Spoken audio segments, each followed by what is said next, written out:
જો તમે પણ તમારા બાળકોને આવા રેડીમેડ ટોમેટો કેચઅપના પાઉચ આપો છો, એટલે કે રેડીમેડ ટોમેટો કેચઅપ ખવડો છો, તો આજે આપણે જોઈએ કે આ ટોમેટો કેચઅપમાં હકીકતમાં ટોમેટો આવે છે કે શું આવે જોઈએ આજે. તો આ છે ટોમેટો કેચઅપનું પાઉચ. આપણે એને કાપીએ અને આ ગ્લાસમાં નાખીએ.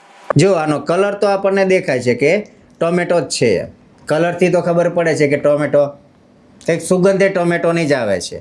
હવે જોઈએ કે આ જે ટોમેટો કેચઅપ છે એ હકીકતમાં ટોમેટો કેચઅપ છે કે શું છે. એની અંદર હું આ નાખીશ આપણું કેમિકલ.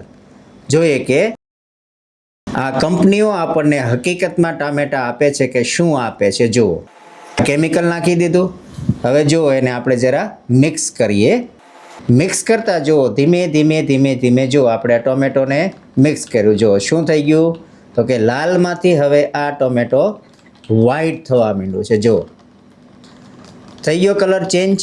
એટલે કે આ લોકો આપણને ટામેટાના નામે કંઈક પ્રકારના કેમિકલ પધરાવે છે. આમાં ટામેટા તો છે જ નહીં. જો ક્યાં ગયા ટામેટા, ગાયબ થઈ ગયા. એટલે જ કહું છું કે તમને કે તમારા બાળકોને જો આવા રેડીમેડ ટોમેટો કેચઅપ ખાવાની આદત હોય તો બંધ કરાવી દેજો, નહીંતર ભવિષ્યમાં સ્વાસ્થ્યને લગતી બહુ જ બધી તકલીફો થઈ શકે છે. અને હંમેશા ટોમેટો કેચઅપ ઘરે બનાવીને ખાઓ, રેડીમેડ ક્યારેય નહીં ખાઓ.